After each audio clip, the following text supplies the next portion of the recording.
So you have the complimentary copy. If you want to buy one more, you can buy from her. But knowing her, she'll probably give you free. That's Shi Hui. Shi Hui is from Singapore. And then we got Regina. Regina is from the Philippines. She's from Metro Manila. And then tonight, we're going to have Aji sharing with us. Hi, everyone. So for those of you who don't know about ISL, and some of you I know are from SMU, we're an institute that started in 2014. And we focus on Southeast Asia. We focus on the idea of societal leadership. So if you go on our website, and the contact details are all within what we have put on the chairs, you can find out a little bit more about us, all right? But today is not about what ISL is doing. Today is going to be asking Aji to share his experience. Aji, Shi Hui, and Regina are part of what we call the Service for Asia Fellowship. It's an 18-month program. They spent 18 months, they left their jobs for 18 months, and then they attend a master's. They get a scholarship and a master's in Tri-Sector that's run by School of Social Science. And in between classes, what they do is that they actually get to go to be deployed in another Southeast Asian country.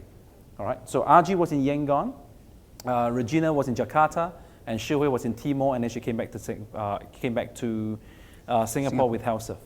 All right. So they're going to be sharing their experience. If you like what you hear today, Aji and Regina and Shi Hui is actually going to continue this talk tomorrow, but all three of them. But if I don't see you tomorrow, so I know Aji has done a bad job. No pressure. But Aji, he's going to take maybe about 30-35 minutes to share his experience. And then we're going to have maybe about 15-20 minutes for you to ask any questions about his experience in Yangon. And feel free to ask, all right? He's going to be uncensored completely. He's going to share as honestly and as candid as he can because it's completely recorded. No pressure, yes. Yeah. So he will not mention the organization that he's working on, even though it's already on the website. He will not. Everything that he's going to share is from his heart and from his experience working in a different culture. How, as an Indonesian, he was spending the time in Yangon, how difficult it was from a cross-cultural experience, and what are the challenges and opportunities working in a social enterprise. All right. So, Aji, over to you. Thank you, Martin. Before I start, first I would like to start with asking you guys, how many of you here started their day with going to Starbucks or any local coffee shops or in cafes? Could you show your hands? Okay, we have 4 of you. Or any of you that goes to these coffee shops or cafes in the last week? Could you show your hands? Almost everyone. So the reason why I ask, so basically you guys are the target market for Yangon Bakehouse.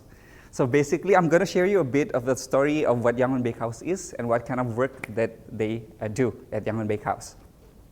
So Martin have shared about the Service for Asia Fellow, which I'm very privileged to have been a part of. So I've been staying in Yangon for the last 14 months. It's been really challenging. The first 3 months, especially because everything was a bit difficult for me. Even to go around, because you need to be able to speak the local language for you to ask for the taxi driver to take you in. Or if you want to take a bus, then you need to be able to read the numbers in Myanmar, which is like very different with us.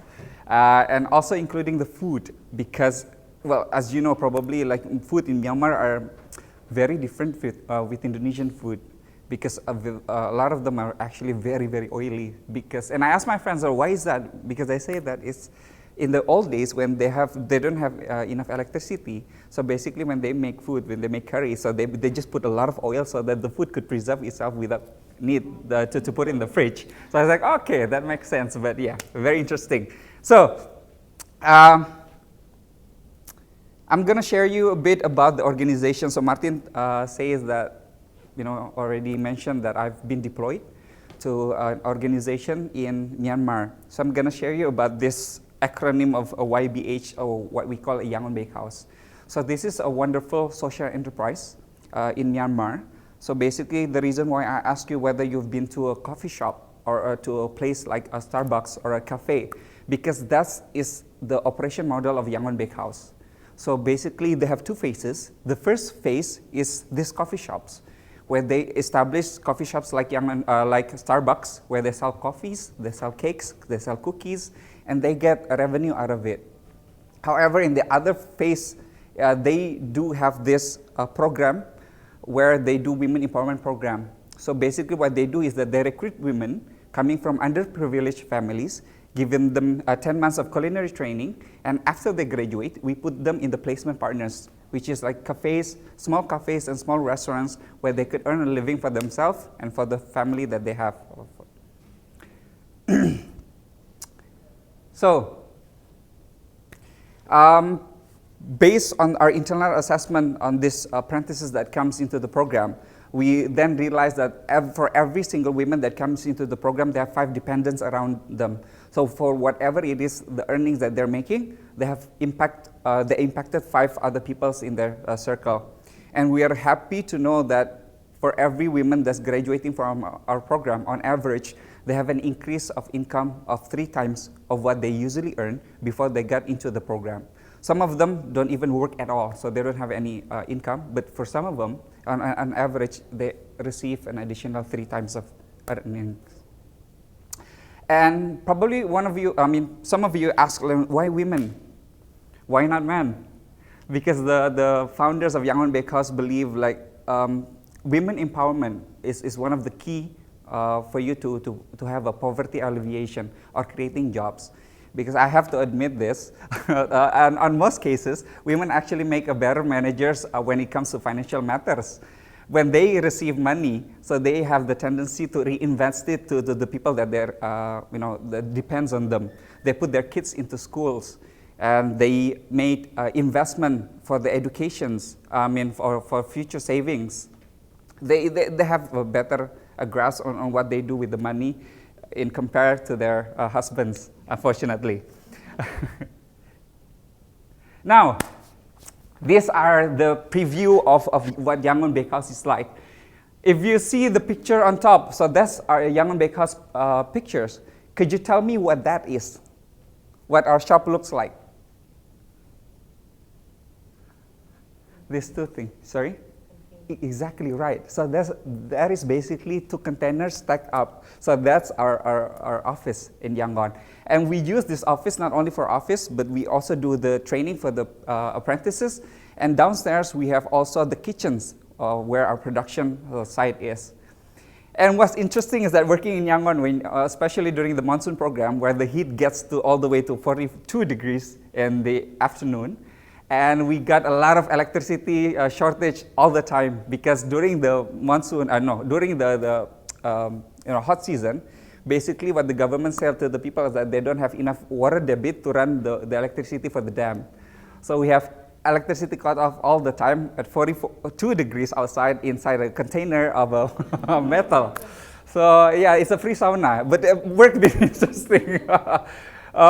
We have been privileged to use this site based on a generosity of a businessman with a rent of $1 per year. So we basically don't pay him anything, but however we do trade him, we barter with, we bring in tenants for this whole site, because it's actually a whole site of a compound where these tenants actually come and pay him rent. And unfortunately, after 1 year finish, and then he found another tenant that he could see to fill in our place. So he basically kicked us out, giving us 3 days notice for us to find a new office. So never a dull moment at Yangon Bakehouse. So that was a very interesting time when we have to find another office in a matter of 3 days. So Yangon Bakehouse itself started in 2013, late 2013. We started with 1. When I say we, this is to show that how enable myself to move on. So I tend to dwell in the past. I still feel like I'm a part of the Yangon Bakehouse because I've been there for 13 months. We started back in 2013, late 2013, and at one of our sites with only 5 employees. Now, Yangon Bakehouse spread all over 7 locations across Yangon with about 84 employees. Sounded very impressive, right? But if you ask me whether this is the right thing to do, I'm going to get back to that later. So basically, we have 2 corporate cafes where we have our like companies that we open our cafes inside of their building, where we sell food to their with the employee. And we also have 2 public cafes located in well, you can say malls, Yangon version of a mall. We also cater event catering. Now, when I told you that Yangon Bakehouse has this apprenticeship program, this is an overview of the apprentice program itself. So basically, we started with recruiting these women from a partners organization that we're partnering with. The reason why Yangon Bakehouse partners with the similar-minded organization is because first, Yangon Bakehouse don't have the resources where we go into the areas where we recruited these women. Basically, initially we don't have HR department. That's why we rely on this organization to propose us a name that they think will be suitable to be a part of our apprentice program. Second of all, because when we find difficulties in having these women to be in our program all the time, because we do have dropout rate, so this organization usually help us to facilitate, getting this girl going back to the program itself. For example, the reasons why one of our apprentices dropping out is because their teenage daughter ran away with the boyfriend, because the parents, basically her mom did not agree of her dating the guy. So basically what this organization help us is they even help us to find the teenage daughter and bring them home, giving them consultation, or even doing periodical check-in back home to see whether the daughter is at home, giving them anything to do at home. So this organization has been really helpful in helping Yangon Bakehouse in getting these women. So after they propose a name, this organization propose a name, and then Yangon Bakehouse invite them for an info session where we give them presentation of who Yangon Bakehouse is and what we do and what sort of help that we could actually help them to. After hearing this session, then they submit an essay to us stating why they need to be in the program. After they submit the essay, and then we conducted interview, and then we have them in the program itself. So the program started with 3 months of classroom theory, where we give them 3 types of training. The first one is English. We found giving them English training is very important, because once these ladies are equipped with the English skills, it opened up a whole new work opportunities for them. Because Yangon has just started to open for the last 3 years. There's a lot of new places, cafes, restaurants, established by foreigners, especially by Singaporeans. A lot of Singaporeans established their business there. Actually, the tenant where kick us in our office is Singaporean, unfortunately. So when these ladies are equipped with English skills, they're able to communicate better, and a lot of more people wanted to recruit them, to hire them. Aside from English training, we also, of course, give them kitchen skills. So we give them kind of education on how to do hygienes, like food hygienes, food security, introduce them into different types of vegetables, soups, how to cut meats and stuff like that. And then what is also very important is life skills training. So one of the things that we provide them for this life skills trainings is like how to improve nutrition that you give to your children, what types of food that you need to provide to them, and or how to do your self-checking of a breast cancer, how to do it, or how to use social media, how to write your own CV, how to be a good interviewee when you're about to interview for a position. So those are the type of trainings that we give them. After they finish the 3 months theory training, and then they have to go through for the 6 months of rotation practice of choice. So basically, we give them 3 positions that they could choose from. They could be a baker, in which they could work in our bakery. They could work in a kitchen, where they will be making soups, salads, salad dressing, croutons, or they could be a front of house or a waiter. So they choose those 3, and then we deploy them into our cafes in those 6 different locations, if you excluded the office. So one of the advantages of Yangon Bakehouse having in multiple locations, that we get to rotate them in these locations so that they could experience different working environment, working settings, working with different teams, so that in the end, by hoping that when we place them in a placement partners, they're accustomed they're used to working in a different settings. After they finish the 6-month production on site, and then all of them have to go through the front of house cycle, which is 1 month. Why we actually think that is very crucial for them to have to go through this front of house, even though they choose to be in the kitchen or in the bakery, because we do believe that by having to go through this cycle of front of house, they are able to get an additional, they're able to enhance their public speaking skills or human interaction, which is very much needed in the working settings. Because unfortunately, like I could say to you, when these girls first came into the program, they do not dare to have an eye contact when they're talking to someone else. They just don't have enough confidence to have, let's say, or even to talk to strangers, and it's very bad. And we are very sad about it, but that's why we need to put them in the 1 month of the front of house training. And we see a lot of improvement because of that, and we're very happy.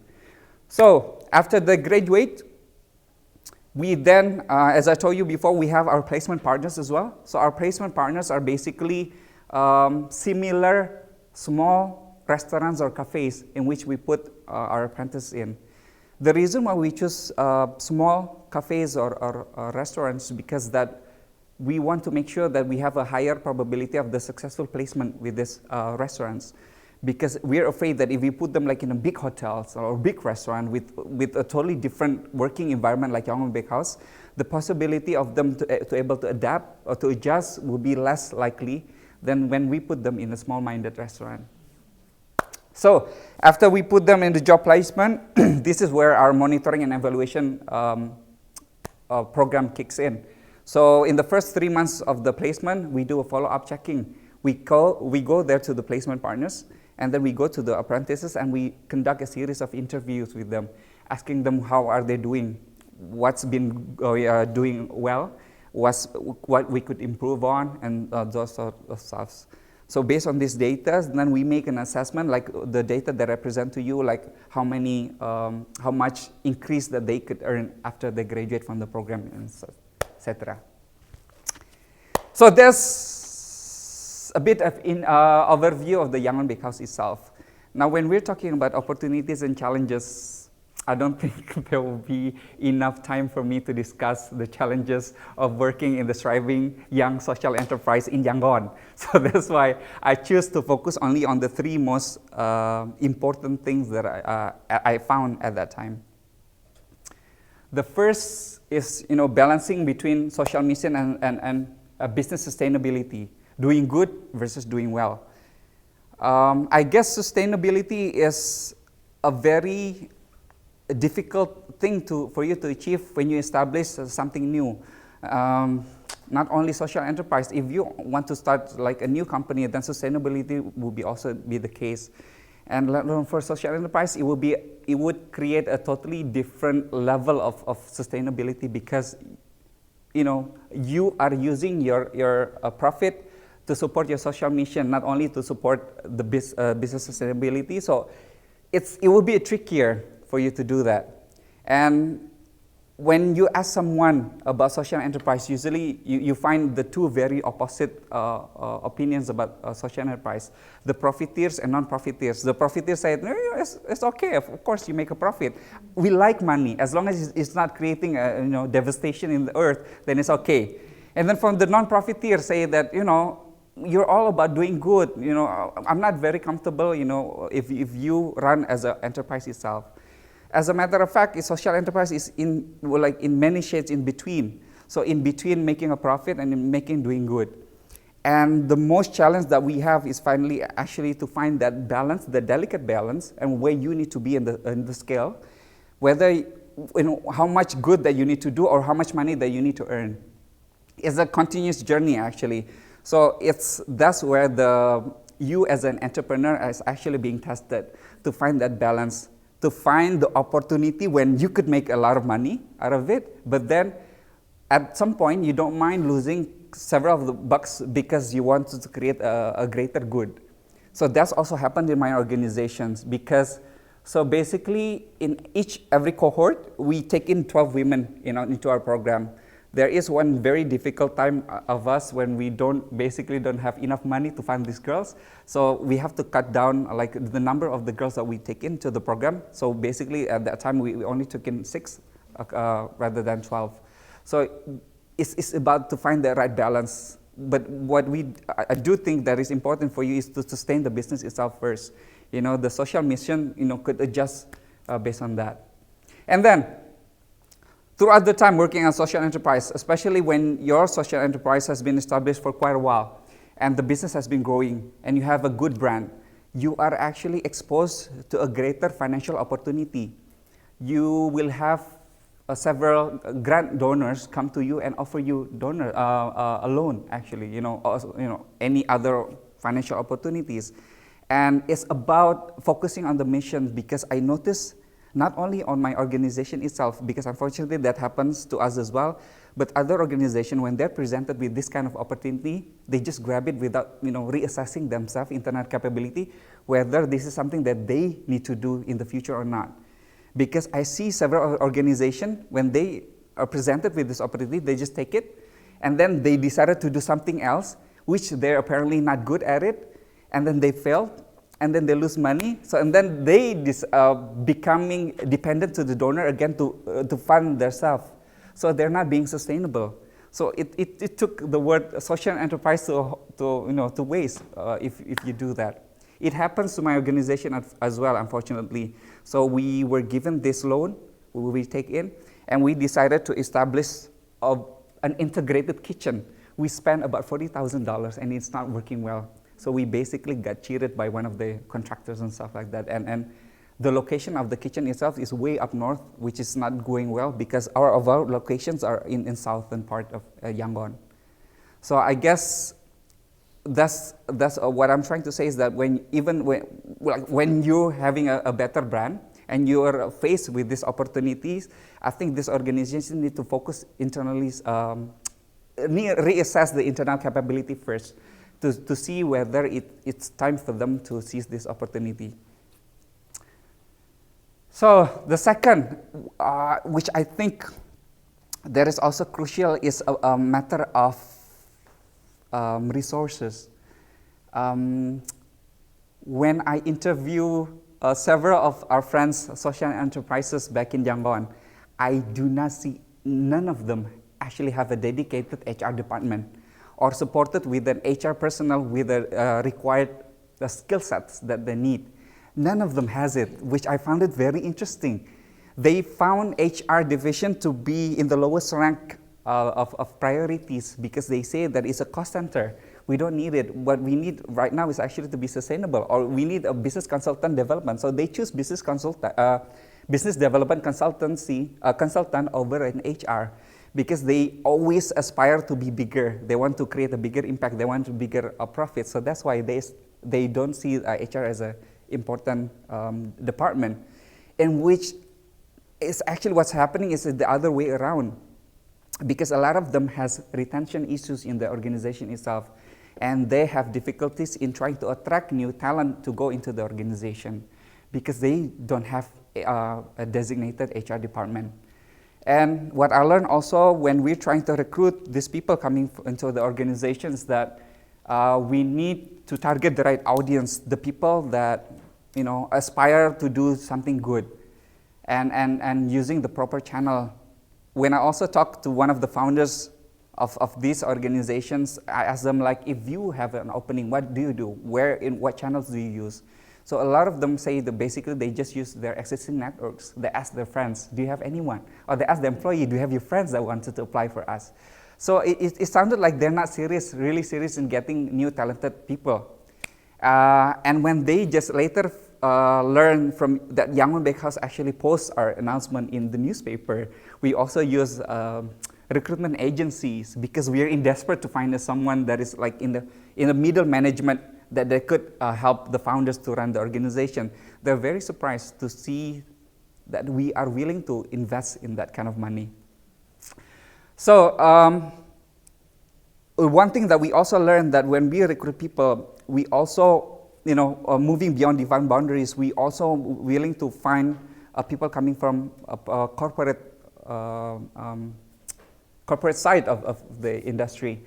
When we're trying to recruit someone from the corporate side, I guess it's a matter of how you were able to understand their motivations, because a lot of these people are accustomed of being offered a high salary, or they have established a certain lifestyles or comfortness that is difficult for these social enterprises to meet. when they're trying to hire them because we cannot pay them such a big salary.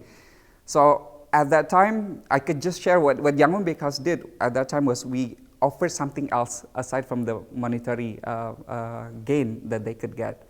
So what we could, it's basically about conveying the message because social enterprises is such a new business model, and it's actually very sexy because how we compel the message is that when you're working in this kind of business, you get the best of the two worlds.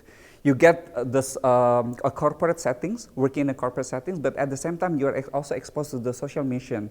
So in the future, like if you have this a bit of this both two worlds, you're able to expand your opportunities into these two corporate. You could apply for a corporate or you could apply for an NGO in the future. And we found that a lot of people are actually attracted to that kind of messaging when we try to sell it in that way. And also one thing that is very interesting for our applicants is when we present to them the type of a working environment that we have. Because usually social enterprises, because we cannot afford to pay a lot, so we recruit a lot of young people. So these are the kind of environment, they're hip, they're fun, and it's flexible. So basically they have a good response into that when we try to sell it there. Now, a lot of social enterprises try to sustain themselves, having the employee by recruiting volunteers. The question is whether this is the perfect a solution. I could tell you that that's the quickest way for you to solve your employment, issues. But learning from the organizations that I've been posted to, that if you have too many volunteers, actually the management of the employee volunteer management itself creates you a new level of headache, because when these people come out and go, especially when they're only there for 3 months, you spend about 2 months in trying to introduce to them the organization, in trying to get them into the, understand what the mission is, and then they spend a month of doing the work, and then they finally leave without a very well in place succession planning. This has caused a massive headache for us. So basically, until now, actually, we still trying to create a proper a handover period, and when we take in volunteers, but it's still in the process, unfortunately. So I can say you that taking volunteers is a good short-term solution for this employment issues. But in the long run, still you need to have a local team, a very strong local team that will always be there, that's going to run the organization. And I do believe in, when we're about to find the leaders for the social enterprises, I do believe in cultivating them since they're young, since they're starting up, so that they would have a complete experience and skills to be the leader. Now, retaining people, that's a new set of a headache for us. We do get to hire a lot of people into the organization, but then retaining themselves is a tall headache. Because as you all know, as I said earlier, Myanmar has just opened up in the last 3 years. So a lot of multinationals come in, they establish their business, and it's crazy on how much money that they offer to these people for them to be able to work for them. And also for this social organization, for UN agencies to offer, they basically could offer 10 times of what we offer to our employee. So if we are asked to compete to them in terms of financial rewards, of course we're way behind, we cannot do that. So one of the ways that we did to retain our employees is to maintain the purpose, because a lot of our employees decided to join the organization because they have a sense of purpose. They believe in our missions and they want to be a part of it. We were young at once, we were foolish, we are very ideal. I want to make a change, so I want to join this social organization. But then when they started working with us and they were presented with different tasks, deadlines, delivering present deadlines, and when they forgot about the social mission, the purpose, it became transactional. They just work according to the tasks and deadlines. And when everything started to become transactional, they lose their purpose, and then they will find themselves, start to compare with their peers working in UN agencies or in multinational companies. Hey, how come I'm not getting that much? That's when we started to lose our employees. So we find it very important that people keep on feeling being a part of the bigger mission, especially for the lower rank of employees. They need to be a part of the purpose itself. So, reaching out to your employees through a whole new, to all kinds of different channels by social media, putting up a lot of posters in the organization, putting out storytelling, publications. We also give out like newspaper to remind them of the purpose itself is very useful. Or even embed your organization vision in the sorts of activities that we do. So basically, for example, we have this education program where we give 50% sponsorship to our employees if they want to seek further educations, which is very helpful. It's not that much for the organization to pay, but it gives the employee the sense of, oh, okay, so actually the leaders of this organization try to embed what they're doing. So basically they walk the talk, So I told you that, basically we don't give as much as money as the other multinational companies. We recruit people, fresh graduates, because they're basically cheap labor. But that would only lasted for so long. I could tell you that, even though they have a purpose, they have a sense of mission, they want to do good, but then after a while, they started to think also, okay, so I've done my share of good, now it's time for me to get actually real money for me to live in. So I guess it's very crucial also for us to be able to at least compete in some level that we think that it make them, at least get a good amount of money they could support their life in.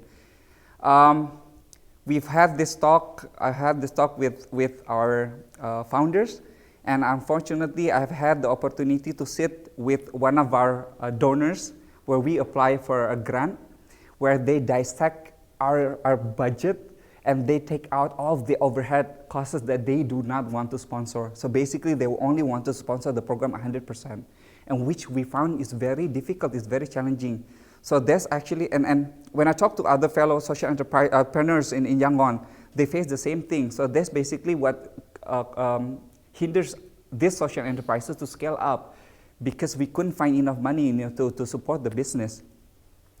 So I found a very interesting journal from Stanford, if I'm not mistaken, Stanford Social Innovation, that says that one of the ways for you is to change the funders' mindset. When they're looking at the efficiency of these social enterprises, instead of looking from the cost, move away to the outcomes. So not only seeing at how much the overhead costs that this organization has, but also see like how much impact of that they're actually creating. Because like for my organization, like the overhead cost is very interwoven with the things that we do. Like for example, donors don't want to pay for our rent, but we actually use a couple of rooms to be the training rooms. They don't want to pay a salary of our chef, but half of their time is spent on educating these girls when they're in the rotation sector. So they're actually teaching them how to cook, how to use the knife, how to cut meat and stuff like that. So it's when we try to explain to our donors, it's very difficult to explain to them that, this overhead cost is actually like interconnected with the social mission that we're trying to do. I guess it's a matter of educating these funder donor organizations. Last, challenge versus excitement. When I told you that we recruit young, gullible, fresh graduates into our program, they could stay with us as long as we are able to provide them with enough challenge that they require. Because a lot of them are very ambitious. They're young. I want to do good, but also I want to being exposed to these types of challenge. If we fail to provide them with this continuous challenge, and then they will be very easy to be tempted with the new exciting job opportunities outside. So we also think that that's very important. And when we take in volunteers especially coming from other countries, establishing a good mentorship program, one-on-one, between these volunteers and our local staff we see that it's proven to be very effective in retaining this staff because they enjoy working with these professionals coming from other countries. They able to learn their new culture, their new working working ethical. So when I say the local team development program plans is when we have set up this mentorship program, it's very helpful for us to retain our employee. And this mentorship program itself also what we believe to be the seed of a future leader of our organizations. Leadership. This is also a very challenging side of the social enterprises. So Yangon Bakehouse was founded by 4 different leaders, 4 different founders. 3 of them are foreigners, 2 Canadian, 1 American, and 1 local partners. So all these 4 leaders have different leadership styles, interestingly, and all of them has different direction on where do they want to take the organization to. And later then I found out that most of the social enterprises, not most, all of the social enterprises that's being established, the foreign social enterprise that being established in Myanmar at least consists of more than 2 people. They need to have 1 local founders because they are not able to establish any businesses in Myanmar if they do not have a local partner, in which we all learn that. So they need to have a local partner. So I learned that there are 3 different kind of inspiring leaders, as you see in the front. They have ethical leaders, transformational and empowering leaders. So ethical usually is a role model of ethical. So they created standards of ethical behavior so for people to follow. And then transformational leader is basically the type of leaders that could convey their vision well. They lead their team, by challenging them into a new challenges. While empowering leaders basically is they promote self-development. So they ask you to self-develop yourself. And from this social enterprise map that in Myanmar, I noticed that most of them, almost all of them, the leaders are transformational leaders actually. And they're actually the type of social enterprise that could go a bit further than the other social enterprises when they have these transformational leaders. Of course, I do see a second person in charge, a good managers that are able to help this transformational leader in implementing whatever direction that they have. Because basically these leaders are very strategic. You need to go here, you need to do that, but they don't know themselves how to implement this. And if they are complemented with a very strong managers, they could go very far.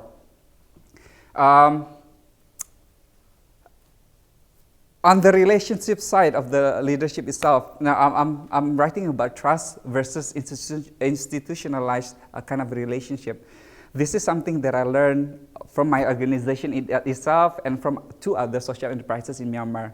When they started this social enterprise, they come with a good intentions, wanted to do good. And a lot of them are basing everything based on trust. When we asked them to institutionalize this, they said, "Oh, come on, we are all good people. Why we don't need to do that?" And besides, I don't feel feel good about going there. Come on, let's sign this. Let's make this article of association, differentiating your role and my role. Doing something. Let's just do everything based on trust, based on consensus. If we take a decision, it needs to be, everyone needs to agree. But later, that they do not know is that once the operation of the organization, once the organization go ahead and then they grew, this type of relationship also evolved between the founders. And when they do not institutionalize this kind of relationship, especially when each and every founders have a different perception on where to take the organization to, that's where the issues started to happen. Good thing, the conflicts that happen between the founders of my organization is not that bad.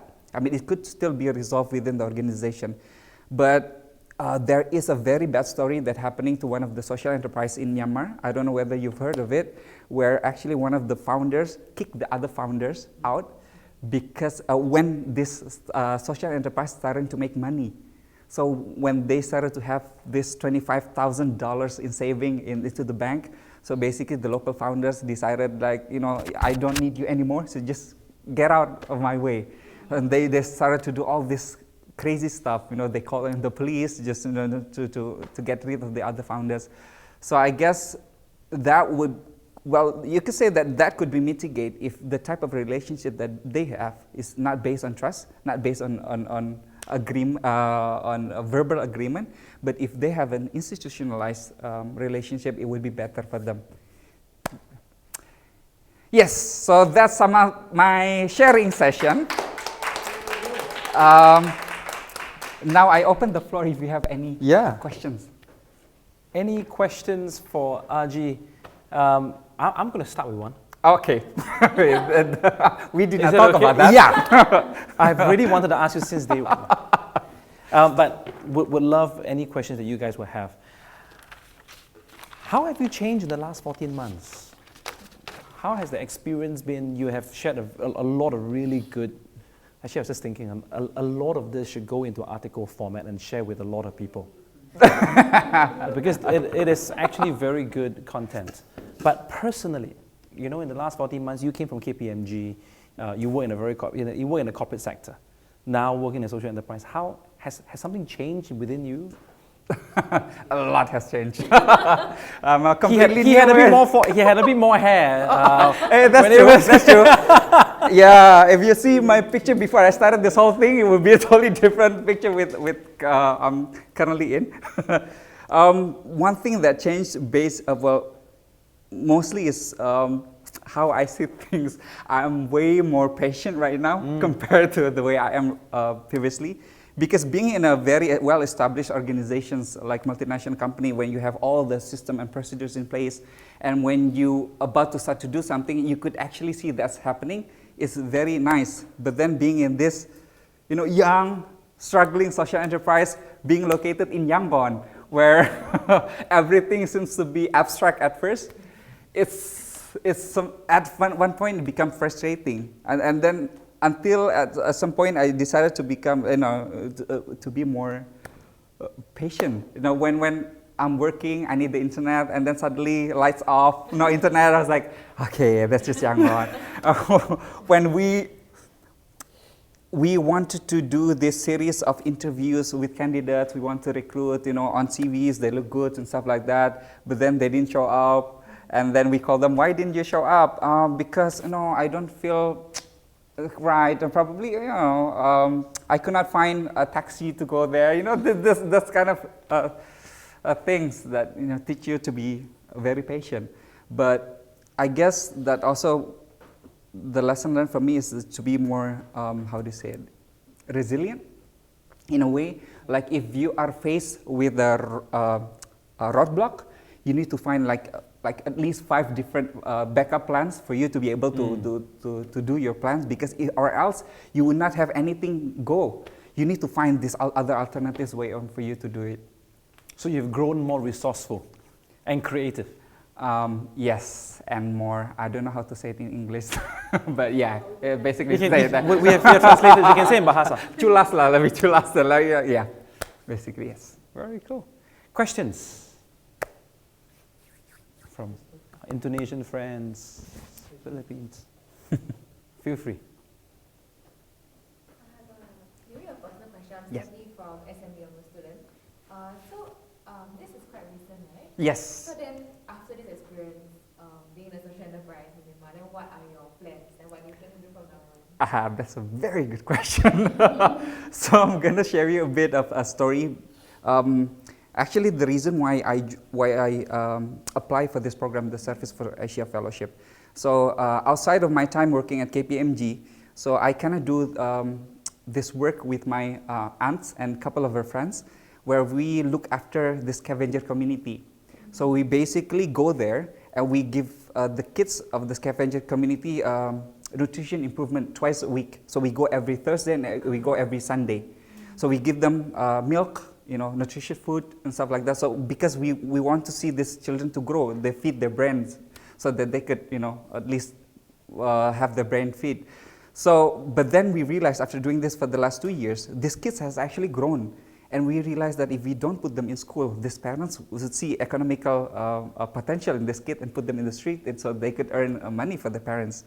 So we well, me, myself, and my aunts has been talking about institutionalizing our activities, and then built an informal school at least to put these kids into the school, and then we plan to fund these activities by leveraging, because my mom runs a catering company back home, leveraging this catering company. So we decided to make like a subsidized company where we make it like a social enterprise. Whatever proceeding that we have will go into funding this school.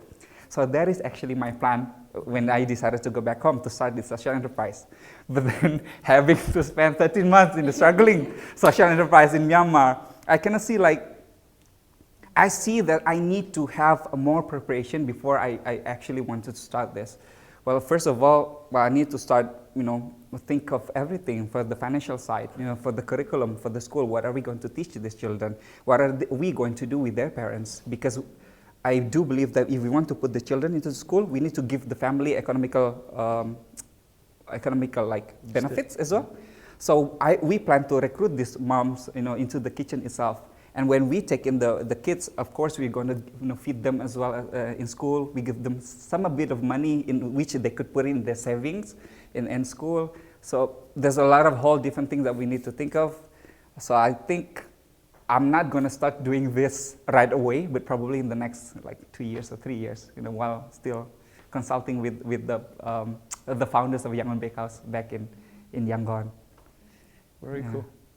So you're going to start Jakarta Bakehouse? No, Bakehouse. It hasn't changed your heart or your desire to want to do it. It's just given you more perspective. Yeah, basically. Well, put in more groundwork. Yes. Well, it's when I see my boss running this, I sometimes think is this what I want to do in the future? When she was running frantically and trying to put out the fire, because there was never a dull moment at the bakehouse. We were working, and then all of a sudden we got this eviction notice. You need to go out in 3 days. We were like, what? Or when we're doing stuff, and then we suddenly realized that apparently our operation manager turns out to be stealing money from us, and then there's been a break into one of our sites. We have to consult with the police, deal with all sorts of parties, and I was thinking it's just too much.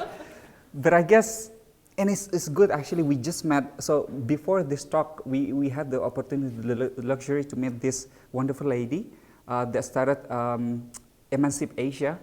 So she was sharing about her experience starting the social enterprise. So I get a whole new perspective of how doing this in a different settings, because the leaders of Yangon Bakehouse are very ambitious in terms of they want to increase the number of the girls that they take in. They want to increase the social mission that they want to do. But then this founders of this Emancip Asia is in the exact opposite. I'm not ambitious at all. I just want to do as much as I can do.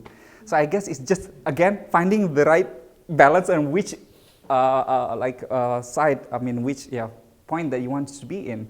So I guess, talking to her, if I decided to do this, I'm going to start something very small, not doing something overly ambitious, and in the end I'm frustrated because I cannot achieve it. So yeah. Good. So. Questions? Don't be shy. As you can see, he's not shy. No, I'm shy. I'm very shy at all. So much. Since it's going this way. This is giving you a fair warning, apparently. No, don't worry. No, I was really thinking very practically, how long did it take for you to settle down there in terms of culture, language, food, people, and get assimilated and get into the rest of things? How long? With the organization itself, it's kind of it's an instant adaptation actually. I found it very, very easy for me to blend into the organization, their culture, the employee, and the type of work that I need to do. But in terms of the country itself, it took me about 3 months to finally be able to finally settle.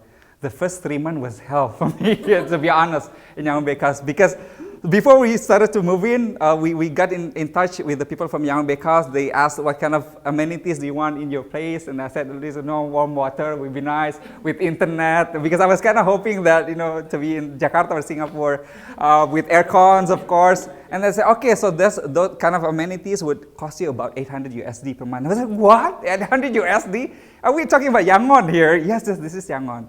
So basically, Yangon during the last 3 years has a bubble economy in terms of infrastructure, because they started economy, a lot of foreigners coming in, and the infrastructure is still the same. So whatever it is, the price that the landowners state, they will still have people coming in. So the price is just amazing. So I decided, okay, agree, paying $800 a month. I came in, and then this lady took me in the middle of the wet market where fish, chicken, vegetables are in, and I'm the second floor. And my apartment basically don't have any windows on the side, because there are windows, but the distance between one apartment and other apartment is like this, like 1 feet away, so it's not functioning at all. So a lot of fungus and stuff like that in the apartment. Is very dark. And to go around with the heat itself, it gets all the way to 42 degrees. With the food, 3 months. It's been really painful. And in the first 3 months that I was there, going to the office is actually my only consolation at that moment. Oh, I'm gonna be at the office. I'm gonna be in the aircon place, with amazing people. Yeah, so things are starting to get better when I move to another place. Actually, being able to find new friends to go out with, so it started to get better in the 4th month. Yes. So follow-up question. So after all these 14 months, was it worth it? I would say it's totally worth it, because my main goal on going through this journey, because to experience firsthand how to run the social enterprises, because I wanted to start this whole thing. And not only that, I learned to actually work in a totally different setting with a different language, different culture, how to deal with very difficult people that doesn't understand a single word that you're saying. Again, as I told you, how to deal with issues that when you're facing a roadblock, what other alternative that you could come up with. I think this would really enhance whatever it is that I'm going to do back home, especially equipped with the type of program that I'm going through, the Master of Tri-Sector Collaboration. I could actually imagine what I'm going to be doing back home because I'm still employed by KPMG actually, so I'm just on a sabbatical leave. So I could imagine what kind of changes that I will be doing back home once back working. Thank you. That's great. And to be very fair to the fellows, it's also a learning journey for us as an institute. The first few months as we journey with them was an interesting few months, because we really didn't know. We sent them out, and little things like how much a SIM card costs in Yangon is astounding. So as we grow as an institute, we journey together, and we realize, okay, now in a new batch, probably in 2 or 3 years' time, we'll probably structure this to have an immersion, to have language classes, for example. All this will make their experience a whole lot better. So it's a learning process for everyone. Yeah. Everything seems to be a learning process. Even applying for a visa. Also, we never realized that it's going to be that difficult. It's going to be that much hassle. Apparently, yes, it is. So, we have time for maybe just one final question. Yes. Okay. I am Esther from Jakarta. Same with Hi Esther. Let's talk in bahasa Indonesia, Esther. I'm sick of speaking in English. My question is really simple, because I used to work in the corporate side before, and then moved to The social side. social enterprise also, and I used to feel the undervalued things, like people questioning why you move from corporate side to social enterprise. Yeah. So, what was the question from your friends when you try to move from KPMG to embark on the journey? Yeah. Oh, that's a very good point. Yeah, that's a very good point. Thank you for asking, Esther, because I think I forgot. I was supposed to say about this during the recruitment part. What's very interesting for me is that when I try to recruit people into the SFA program when we wanted to open it, was their response was, I'm not ready to postpone my career, to embark into this journey and work in the social sector. I was like, why? Why? And this is not only coming from one person, but several persons, even people in Singapore. So I guess the social sector is not perceived, they do not have enough legitimacy to be a place where people could actually have a career on. So they believe, where their perception is that when they choose to move from the corporate sectors into the social, like for example, like for temporary, they perceive that they're putting their career on hold, which is very interesting. So I guess it's a totally new mission for ISL, of course, to give the social sector this legitimacy, the same as the corporate sectors. So to let other people know that if you're moving to this sector, it does not mean that you're putting your career on hold. But unfortunately, learning from a lot of social enterprises in Yangon, I don't know what's happening in your organization in Jakarta, but unfortunately, it's true that these social enterprises don't have a clear career path that being presented to their employee compared to this, more well-established corporations.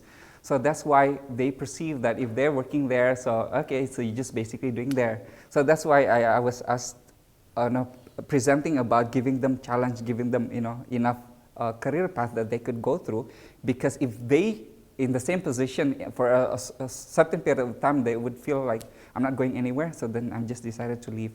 But when my friends ask me like the type of question, because I guess my friends has always known what type of activities that I've done.